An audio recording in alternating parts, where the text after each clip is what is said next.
তহিদ আফ্রিদি একজন লড়াকু নায়ক। উপরে দেখতে যতই সুন্দর ছিল, ঠিক তার ভেতরটা কুৎসিতে ভরা ছিল। আজকে তহিদ আফ্রিদি সম্পর্কে কিছু কথা আপনাদের সাথে শেয়ার করব। আমরা তো ওই যে আয়নাঘরটা কিন্তু আপনারা 5ই আগস্টের পরে দেখেছেন, যা আয়নাঘর কাকে বলে। ঠিক এইরকমই একটি আয়নাঘর তহিদ আফ্রিদির ছিল। যখন তখন যারা তার বিরুদ্ধে কথা বলতেন, তাদেরকে সেই আয়না ঘরে নিয়ে জিম্মি করে রাখতেন। এতটা পাওয়ারফুল ছিল আফ্রিদি, চাইলেই কিন্তু তার বিরুদ্ধে কোনোরকম কোনো কথা বলা যেত না। আজকে সেই তহিদ আফ্রিদির পুরনো একটি ইতিহাস আপনাদের সাথে শেয়ার করব। 2012 সাল 2012 সালে সর্বপ্রথম আমি এবং আফ্রিদি একসাথেই কিন্তু আমরা ঢাকাতে ছিলাম, ঢাকাতে থাকতাম। একদিন বলতে গেলে যে আমরা এত ন্যূনতম কাজ করতাম, যেটা আপনার জুতা সেলাইয়ের মতো।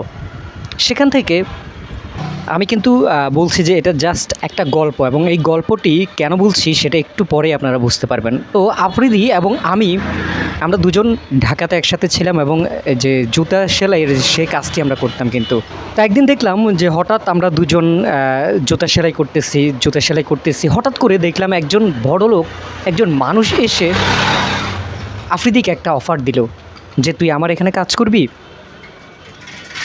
তা আমি দেখলাম যে তাকে একটি গাড়িতে করে নিয়ে যাওয়ার পরে হঠাৎ কয়েক বছর পরে আমি সেই জুতাই সেলাই করতেছি, হঠাৎ করে আফ্রিদি আসলো। আফ্রিদি এসে বললো যে আমার জুতাটা সেলাই করে দাও। তা আমি উপর দিকে তাকিয়ে তাকে দেখলাম, এবং দেখে আমি বললাম, আরে বন্ধু তুই এখানে? দেখলাম তার যে ড্রেসটা, গেট আপ, মানে সব কিছু চেঞ্জ।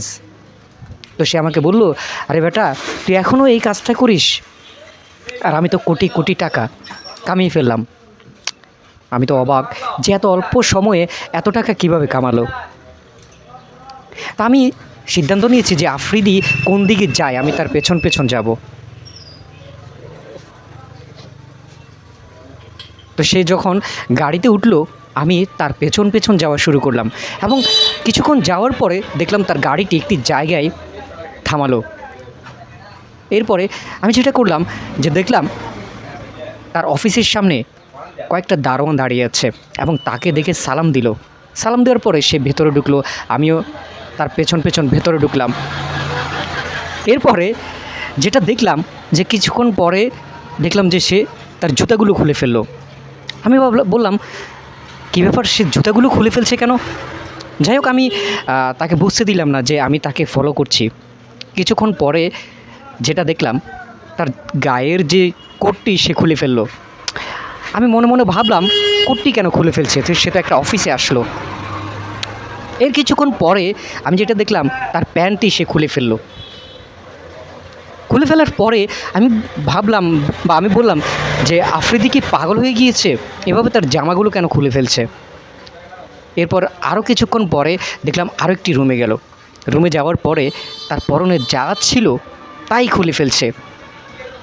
এরপর আমি বুঝতে পারলাম যে আসলে বিষয়টা কী।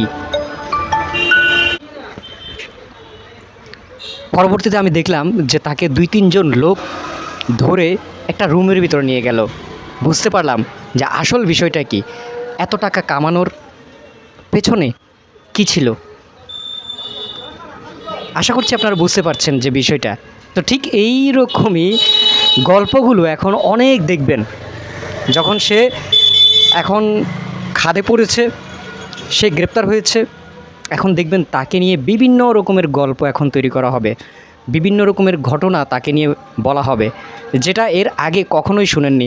যেই লোকগুলো তাকে নিয়ে প্রশংসা করত, তার সম্পর্কে প্রশংসিত ভিডিওগুলো তৈরি করত, আজকে তারা দেখবেন তার বিরুদ্ধে কথা বলবেন। আজকে অনেকেই বলবেন ভালো হয়েছে গ্রেপ্তার হয়েছে, আফ্রিদি খারাপ মানুষ ছিল, এই সেই আরও বিভিন্ন রকমের কথা বলবে।